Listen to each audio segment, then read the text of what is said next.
Foxy family, welcome back to my channel. Today's video is going to be about hiding those yucky and nasty blemishes. So in today's video, I'm going to be telling you guys a few simple tips and tricks on how to hide your blemishes or your acne, and they are really super easy. It's just in the way that you do it. You actually want to do all of these steps before you apply your foundation. It's kind of like a pre-prep to hiding this guy or hiding your acne. Basically, it's all about hiding, concealing, and using a little bit of color theory. So I hope that you guys enjoy this. And yeah, before we get any further, I do want to say one quick thing. Please don't freak out if you have a breakout. Everyone on this planet gets a breakout from now and then, okay? Nobody's gonna look at you and say, holy crap, there is a monstrous mountain on your face. And if they do that, just boop them in the head and move along because they crazy, okay? Everyone gets breakouts, everyone gets blemishes. Don't sweat it. So I hope this is informative. I hope you guys like this. And if you want to see how to hide your zit or your blemish or your acne or whatever, then keep on watching. Yep, watch it. So the very first thing and the most important thing here is going to be keeping your face nice and cleansed and clean and moisturized. You want to keep any kind of bacteria out of that area so that it doesn't encourage further growth or a further breakout. Also at this time, you can apply some kind of zit cream or anything like that that you have on hand that you're used to using on your face.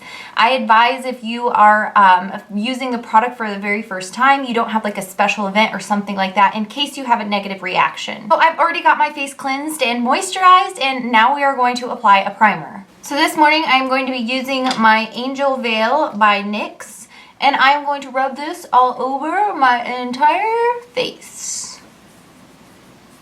Now, because sometimes with a zit like this or a breakout, the texture of the zit can be off from your own skin texture. So what I like to do is use some type of pore filler. I'm using Porefessional today by Benefit. You can use baby skin, or if you have another type of pore filler. I like to just take and dab that over the top, and that kind of evens out the texture of it, kind of fills in, you know, if you have like dead skin or something, that's gonna create texture in that breakout. This is gonna kind of smooth and even that out, and so that you don't have a noticeable bump. So the next step to this is going to actually be applying some color on top of your blemish.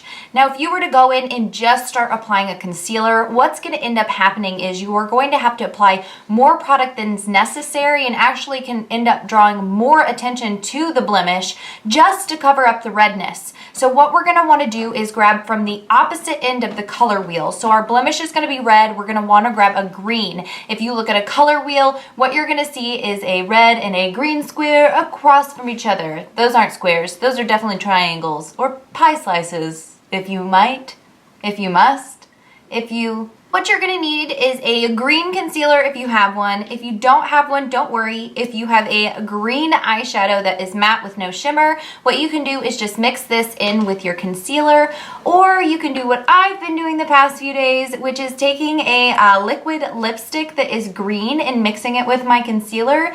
This has been an amazing combo in having the coverage of the actual blemish last all day long, and it really helps cover it. Like, the color is amazing. It helps cover it like a charm.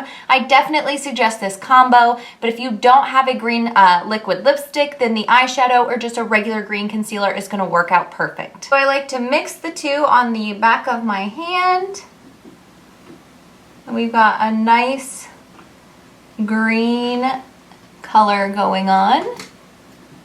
And then we are just going to lightly pop it right on top of our blemish. Now what you're going to do is take a Beauty Blender sponge and just kind of blend that out. And I like to do this a couple of times to make sure that... Now I'm just going around the edges. We're just going to do this a couple of times to make sure that we've got that redness covered.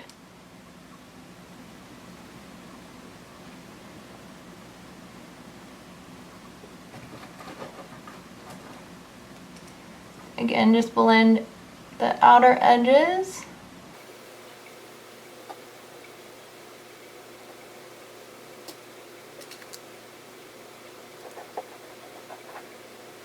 Okay, so now I'm going to let that have some time to kind of dry and set up a little bit before we apply another layer.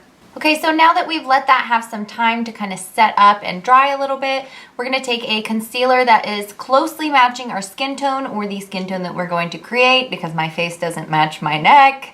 But we're going to use the color closest to that.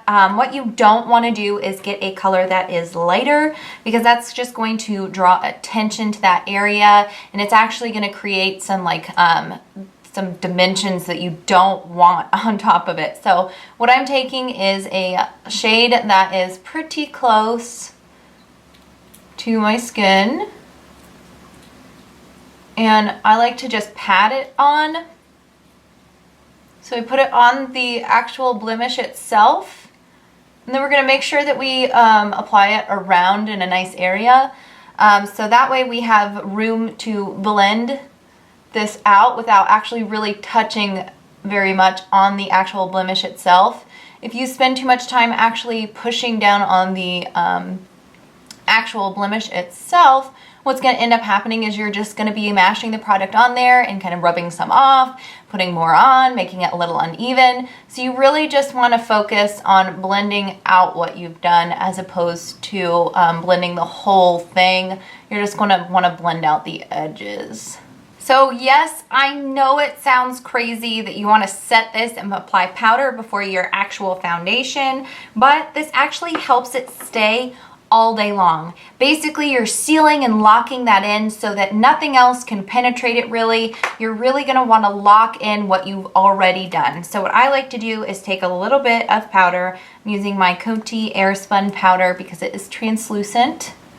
And I just like to take like a little powder brush, and I like to dab it all over. I like to put a nice thick layer on. And then basically what we're gonna do is let it bake. So now about 5 minutes have gone by. You can wait 5 to 10 minutes to go ahead and brush off the excess powder.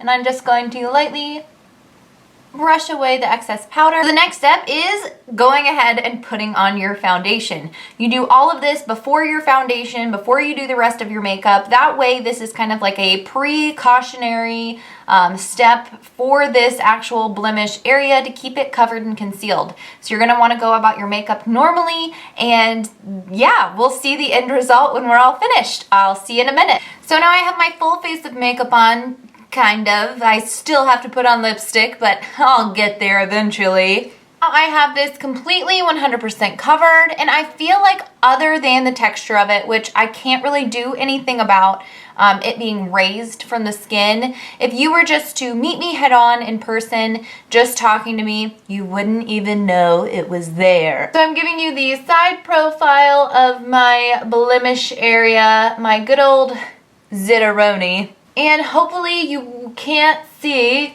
which you shouldn't be able to because we did all the proper procedure steps. You shouldn't be able to see from this angle any redness or anything that really makes it stand out other than the fact that it's slightly raised. Hopefully I can't see. I can't see. And then head on talking to me. Hey there. Hi. What's your name? I don't know. I lost my memory. So hopefully if you followed all these steps, you have a awesomely covered blemish or breakout. Now this will work for patches, this will work for all over your face acne if you happen to have a really bad breakout happening. If you just take the steps I did on just this small blemish here and did it on every blemish you have on your face, it's going to help you keep that coverage all day long, keep the redness from popping through, kind of give it a little bit more of an even texture. I mean, there's really nothing you can do when it's really sticking out from the skin, but hopefully this will help give you some sort of a smoothness to it, and it definitely just takes away that redness, which is really what makes a blemish stand out, the big hot redness. Yuck. So hopefully you guys liked this. If this worked for you, give me a thumbs up. Let me know that this worked, that you liked it, that you're enjoying yourself, that you buckled in, you kept your hands inside the vehicle, and you had yourself a good time. If you would like to become a member of our Foxy family, don't forget to hit the subscribe button. I love each and every single one of you so much. Thank you again for the billionth time, and I'll say it a billion times more, for making this a safe, wonderful environment for all of us weirdos who just really love our makeup, okay? And if you want to become a member of the Foxy family elsewhere, there are going to be links down below for Instagram, Facebook, all that jazz. They'll be down there, I promise. And as always, you guys, thank you so much for watching. I can't wait to see you in my next video, and I love you. I love you. I love you. I love you. Maybe next video I'll have some lipstick on. We'll see. Bye. Okay, it kind of smells like lemony. Then I swatched it on the back of my hand, and 2 seconds later I'm like, what does this smell like again? Like, I smell it. Smells like cleaning products, like not good cleaning products, not like Pine Sol or